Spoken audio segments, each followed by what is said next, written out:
According to the National Science Foundation, the average person has about 12,000 to 60,000 thoughts per day, and of those thoughts, 80% are negative. Now, the scary part here is that the vast majority of these thoughts are completely automatic, and we don't even realize that we're thinking them. Now, scarier still is the fact that how we go about our lives on a day-to-day basis, the actions we take and don't take, and what we've ultimately achieved or not achieved by the end of our lives is directly correlated to the thinking patterns, the programming that's present in our minds right now. Now, the great news is that there are simple, scientifically backed techniques that, with practice, you can use to effectively reprogram your mind so that you can achieve all the amazing successes that you want for yourself this year and every year for the rest of your life. I'm Rachel Harrison's son, and I help online entrepreneurs make more money so they can live more life. If you are an aspiring online entrepreneur and you feel like you could use a little help mapping out those first steps, download my free guide, the 4-step, no time to waste online business startup blueprint, down in the description below. This guide is going to take you through all the steps of starting an online knowledge-based business, right from idea generation, right through to creating an offer and marketing it to your audience. So check that out. Okay, I don't know about you, but I really needed a bit of a mindset reset after last year. The stresses really started piling up. Life started to feel a lot harder than it actually was, and my normally optimistic outlook started teetering into pessimism. And with the big goals that I set for myself this year, I kind of knew that I needed to get my head back on straight, or I just simply wasn't going to be able to follow through. So this is the plan that I created for myself, and I hope that you find it useful as well. Now, one kind of important note before we get going is that our negative programming, it's not our fault.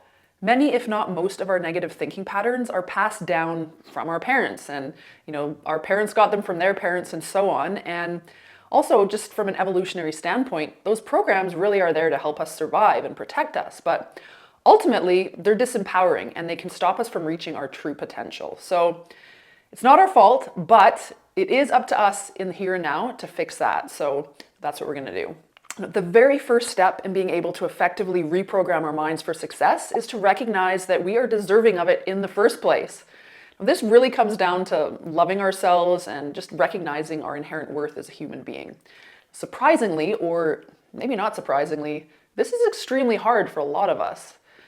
For me, mostly because of economic challenges that my family faced during childhood, I grew up feeling extremely unworthy, and this belief really stayed with me well into adulthood, and frankly, its residue still affects me from time to time today. This might be true for you as well. When we decide that we're worthy, that no one is born with more inherent worth than another, regardless of whatever the internal or external circumstances may be, that's when we can really start to love ourselves. And when we love ourselves and feel worthy, then we begin to take better care of ourselves. And when we're taking better care of ourselves, we're going to be more likely to follow through on any action plans that we create for ourselves. One technique I've used frequently to get into that space of loving myself when I'm being really self-critical is to just picture myself as a really young child, maybe 4 or 5 years old. And then I ask, would I speak to that child the same way that I'm speaking to myself right now? And what might I say instead? And what might I tell that child if she was having those thoughts about herself? And this technique's been really powerful in shining a light on how damaging and frankly just downright abusive our own thoughts can be, and really revealing a need to address how we think about ourselves and our circumstances. Now, one word of warning here, this technique can really stir up deep emotions. I don't think I've ever done this without breaking down into tears, but this can be a good thing, and it might bring about some sort of emotional release that you've needed for a long time. I know that's been the case for myself. Now, second, it's really important to define what success really means to you. Success, it's a pretty vague term because it means something different for everyone. So this means you really have to get crystal clear on exactly what success means to you. Money, financial freedom, that's definitely a part of it for most of us, but it's just one part of the equation if we're looking to live a life of purpose and meaning as well as just financial abundance.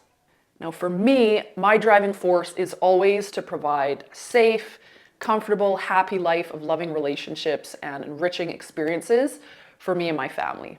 And secondary to that is helping as many other people as I can to provide the same thing for themselves and their families. When defining what success means to you, keep in mind that most of us don't really dream big enough, and as a result, many of us never live up to our true potential. Now you might say that you really don't need much to be happy as long as you're in good health and your bills are paid, and that might be true, but I want to remind you that you really do have unique skills and abilities that can make a real impact in this world, and pursuing your true potential can lead to a life that you can't even fathom right now. Not only a life that provides you and your family with economic stability, but one in which you create positive change in potentially innumerable lives. Third, believe that your personal version of success is possible for you. Now, depending on your current programming, there may be a part of you that doesn't even really believe that you're capable of creating the life that you envision for yourself. Now, even if you can use your imagination to conjure up exciting plans for your future, you might subconsciously start coming up with reasons why it's not possible. External obstacles, immutable internal flaws, whatever. Now, it's going to be extremely difficult, if not impossible, to achieve your goals if you don't first truly believe that you can achieve them. If you're having trouble believing them, remind yourself of Martin Luther King Jr.'s powerful statement: you don't have to see the whole staircase, just take the first step. Now, before moving on, are you enjoying this video? If so, please hit the like button and subscribe. Doing that is going to help push this video out to even more people who might need to hear this right now, so thank you in advance. Fourth step, become aware of your negative self-talk. Listening to your self-talk is going to quickly reveal your negative programming, and you'll easily see how and why you've been holding yourself back. Now, the main problem is that most of our self-talk is completely automatic, and we don't even notice it or how it affects our moods or actions. So to become aware of our thoughts, we really have to slow down and consciously take note. The easiest way to do this, in my experience, is to pay more attention to how I'm feeling than to try and catch those thoughts to begin with. So if I notice that I'm feeling stressed out or demotivated or just generally negative, then I try to uncover the thought underneath the feeling. This practice also becomes easier if you regularly build in some downtime each day, whether that's through meditation or deep breathing or just unplugging completely and sitting quietly. Now, the next step is to actively replace those negative thoughts with more accurate ones.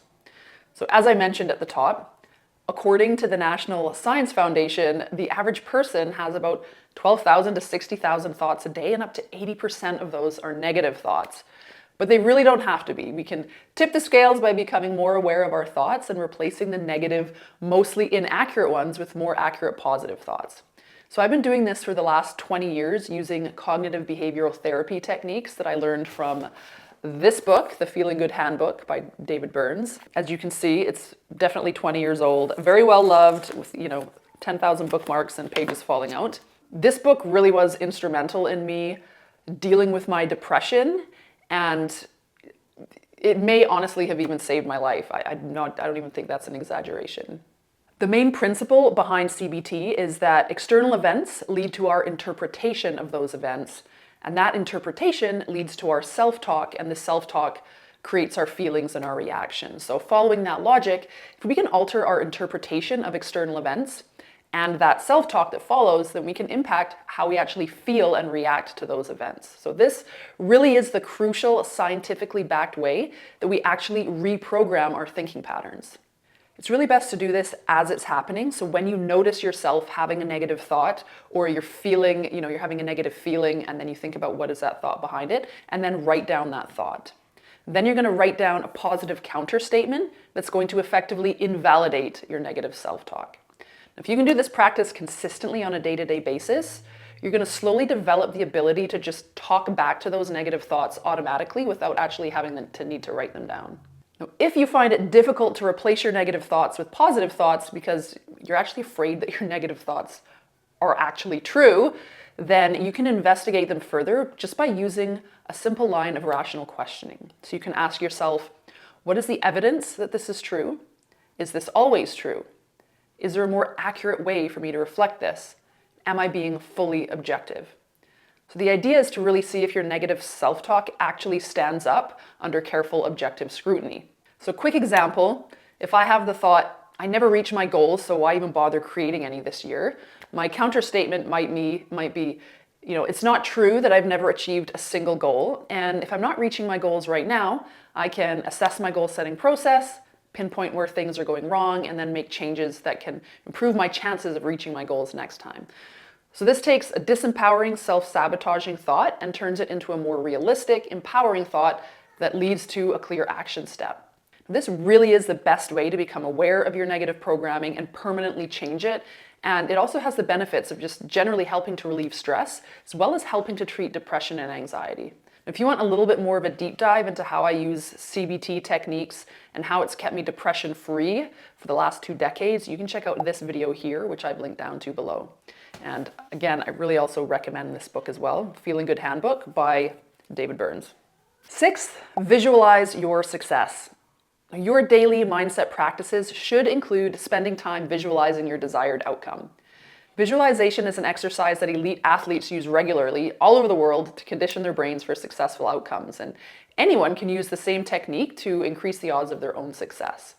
So you want to close your eyes and picture yourself achieving your desired outcome, and be sure you visualize yourself going through all the necessary steps to get there, how you would confidently handle any obstacles that might present themselves, and how that success feels throughout your whole body. This process actually stimulates the same brain regions as when we're physically performing the tasks we're visualizing. So when it comes time to act in your real life, you're going to be primed to take the action steps necessary to meet your goals. Now, finally, very importantly, schedule your daily check-ins. I want you to create a daily schedule to keep this practice going, because what gets scheduled gets done. And the minute your life gets busy again, you're probably going to forget everything from this video, and you may not actually reach any of the goals that you set this time next year. So carve out at least 5 to 10 minutes a couple of times a day to proactively reprogram your mind for success, preferably once in the morning when you wake up. Before your day gets going, you kind of prime your mind, and once before bed so that you can be thinking about it as you go to sleep, and your brain can kind of be working on it as you're sleeping. And if you need a little bit of a mindset reset kind of halfway through the day, you can throw in, another 5 minutes around lunchtime and kind of go through this process again. There's a Zig Ziglar quote that's really apt here, and it's, "People often say that motivation doesn't last. Neither does bathing. That is why we recommend it daily." So quick recap. If you want to erase the negative programming that's prevented you up until this point from creating the life you actually want to be living, and reprogram your mind for the success you really do deserve this year, follow these steps. Recognize that you're deserving of success in the first place. Define exactly what success means to you. Believe that your personal version of success is possible for you. Become aware of your negative self-talk. Replace your negative self-talk with positive, more accurate counter statements.